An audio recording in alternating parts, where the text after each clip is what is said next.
Bonjour, je vous retrouve aujourd'hui pour une nouvelle vidéo, toujours dans le cadre du défi des 30 jours. Alors aujourd'hui, j'ai envie de vous parler de l'organisation administrative familiale. Donc, je vais vous dire comment je m'organise et quel outil j'utilise au quotidien. Alors, concernant les outils, ils sont de trois types. J'utilise d'abord des bannettes, ensuite donc mon classeur familial, classeur maison, et enfin des boîtes d'archives. Alors, premièrement, concernant les bannettes, donc j'en ai trois. La première, ça va être donc tout ce qui est à traiter, donc c'est-à-dire des documents que je reçois au courrier, que j'ai à traiter à court terme. Et dans la semaine, une fois par semaine, en fait, je m'occupe de tout ce qui est à faire dans cette bannette. Ensuite, j'ai une bannette en cours, où là-dedans, donc c'est tout ce qui est en attente, justement, en attente de réponse.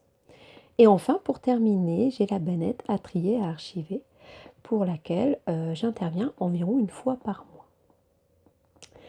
Ensuite, j'ai donc mon classeur familial, où je classe donc l'ensemble des documents utiles au quotidien, tels que l'avis d'imposition de l'année, le dernier justificatif de domicile, mes échéanciers de crédit, etc. C'est tout ce qui est en cours, ce que j'ai besoin pour l'année. Donc, j'en parle dans une vidéo et un article. Je vous invite justement à aller les consulter. Et enfin, pour terminer, j'utilise aussi des boîtes d'archives, des boîtes cartonnées dans lesquelles donc, je classe tous les documents qu'on doit garder à vie ou durant au moins une longue durée. Donc ça va être les bulletins de salaire, les documents concernant un achat donc de véhicules, de maisons, ainsi que tous les documents que vous devez conserver. Et j'avais justement donc mis un article concernant la durée de conservation des documents. Je vous le remets en barre d'infos. Donc cette organisation administrative, elle me suit depuis des années, puisque moi-même je suis fan d'organisation depuis toujours, et encore plus donc concernant la gestion des papiers.